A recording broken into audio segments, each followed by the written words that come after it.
তুই কি বলছিস আমি কিছু বুঝতে পারছি না রে দোয়েল। মৈনাক আঙ্কেলকে তোর ভালো লেগেছে?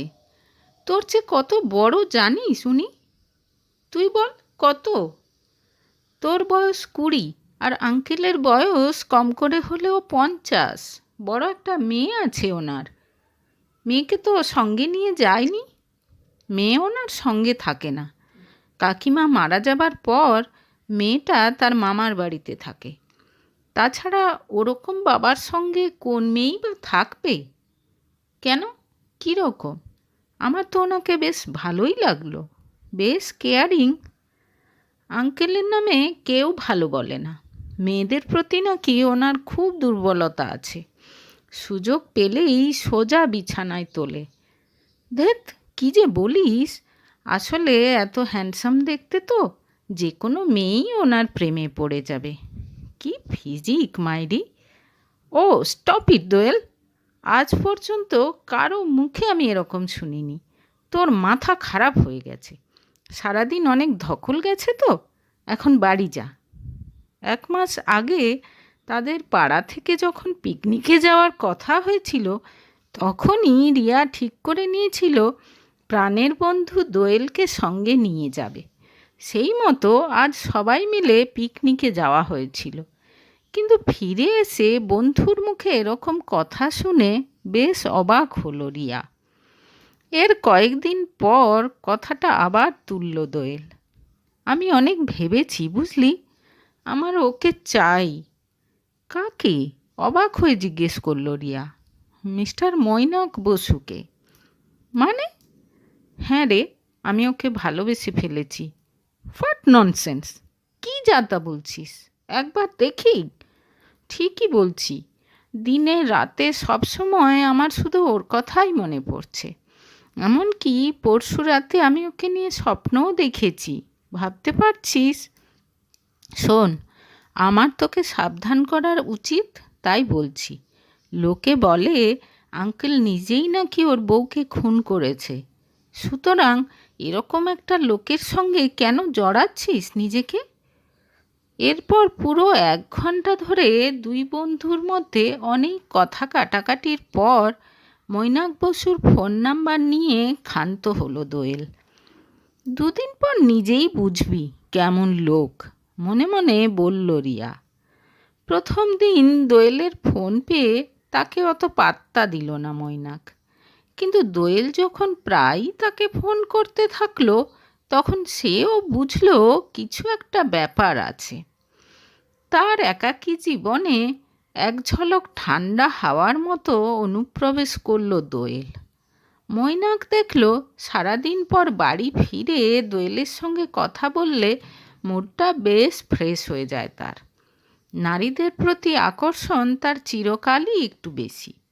তার ওপর 20 বছর বয়সী একটা মেয়ে তার সঙ্গে রোজ কথা বলতে চাইছে, এটা তার মেল ইগোকে বেশ চাঙ্গা করে দিল। অন্যদিকে দোয়েলও মৈনাকের সঙ্গে কথা বলার জন্য সারা দিন অধীর আগ্রহে অপেক্ষা করে থাকে। মৈনাকের পার্সোনালিটি যেন তাকে চুম্বকের মতো আকর্ষণ করে। আসলে মৈনাক জানে মেয়েদের মন কিভাবে পেতে হয়। 8 বছর হলো স্ত্রী অদিতি মারা গেছে, কিন্তু নারী সঙ্গ কোনোদিনও ছাড়তে পারেনি সে। বরং বেপরোয়া বাধাবন্ধনহীনভাবে সুরাপান আর নিত্য নতুন নারী সঙ্গে নিমজ্জিত থেকে জীবনটাকে উপভোগ করে যাচ্ছে। দোয়েলের সঙ্গে 2 দিন কথা বলেই অভিজ্ঞ মৈনাক তাকে একেবারে কাবু করে ফেলল। এই বয়সের মেয়েরা বড় বেশি আবেগপ্রবণ হয়, চট করে সবাইকে বিশ্বাস করে ফেলে। আর কাউকে ভালো লাগলে তার জন্য জীবন দিতেও পিছপা হয় না। স্ত্রীর মৃত্যু, নিজের একাকিত্ব, এসব নিয়ে কথা বলে মৈনাক দোয়েলের মন শুধু জিতে নিল তাই নয়, তাকে প্রেমের জোয়ারে ভাসিয়ে দিল। ফোনে কথা বলতে বলতে দোয়েলের চারপাশে রঙিন স্বপ্নের জাল বুনতে শুরু করলো সে। মাঝে মাঝে তার মুখে নানা রকম উত্তেজক কথাবার্তা শুনতে শুনতে কেমন যেন সম্মোহিত হয়ে যায় দোয়েল। মনে মনে মৈনাককে ভীষণভাবে কামনা করা শুরু করে সে। আবেগে আত্মহারা হয়ে ভালো মন্দ উচিত অনুচিতের জ্ঞান লোপ পেয়ে যায় তার। রিয়া বাধা দেয় বলে আজকাল রিয়ার সঙ্গেও খুব একটা কথা বলে না সে। কয়েকদিন চেপে রাখার পর অবশেষে নিজের মাকে কথাটা জানালো রিয়া। সব কিছু শুনে দোয়েলের মাকে নিজে সব কিছু জানালেন তিনি। হাউমাউ করে কেঁদে উঠলেন দোয়েলের মা। মেয়ে যে এরকম একটা কাণ্ড করতে পারে তা তিনি ভাবতেও পারছেন না।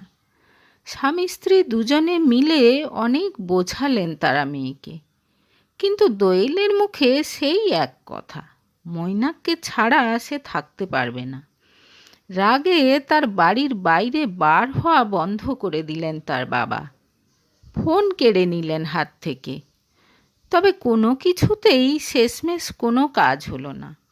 কড়া নজরদারি সত্ত্বেও একদিন রাতে বাড়ি থেকে পালিয়ে গেল দোয়েল। গিয়ে উঠল তার মনের মানুষের কাছে।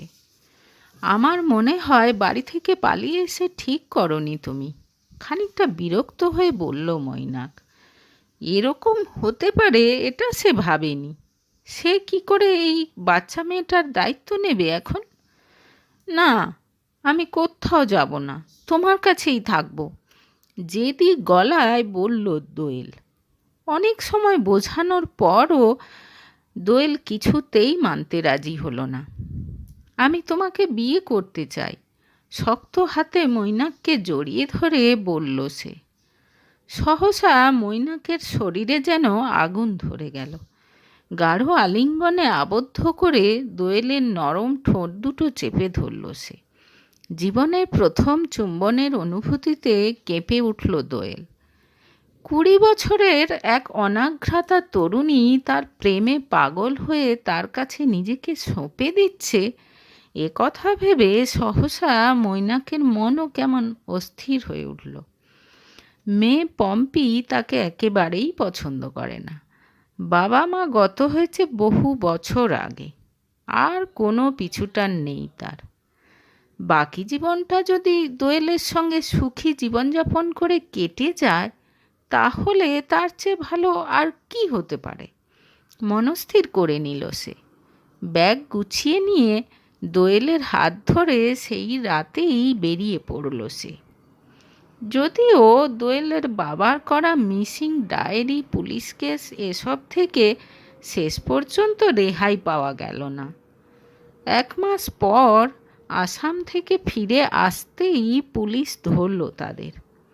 ততদিনে অবশ্য তারা স্বামী স্ত্রী হয়ে গেছে, চাকরিটাও চলে গেছে মৈনাকের। মা বাবার কান্নাকাটি, কাকুতি মিনতি কোনো কিছুই শেষ পর্যন্ত টলাতে পারল না দোয়েলকে। মৈনাক তাকে ভালোবাসায় ভরিয়ে রেখেছে, সুতরাং তাকে ছেড়ে যাওয়ার কোনো প্রশ্নই ওঠে না। অবশেষে হাল ছেড়ে দিলেন মা বাবা। সুখে সংসার করতে লাগলো দোয়েল আর মৈনাক। নতুন একটা চাকরি জোগাড় করে নিল মৈনাক। দোয়েলের দিনগুলো যেন স্বপ্নের মতো কাটতে লাগলো। তার কখনো মনে হয় না যে মৈনাক তার চেয়ে এতটা বড়। আদরে সোহাগে খুনসুটি আর মজায় ভালোই কাটতে লাগলো তাদের দিন। 7-8 মাস যেতে না যেতেই দোয়েলের মনে হলো তার যেন কেমন দম বন্ধ হয়ে আসছে। চারদিকে সব কিছু স্বাভাবিক হয়ে গেলেও তার জীবনটা যেন কেমন খাঁচায় বন্ধ পাখির মতো। বন্ধুবান্ধব কারো সঙ্গে কোনো যোগাযোগ নেই। তার প্রতিটা পদক্ষেপের ওপর যেন সারাক্ষণ মৈনাকের নজরদারি।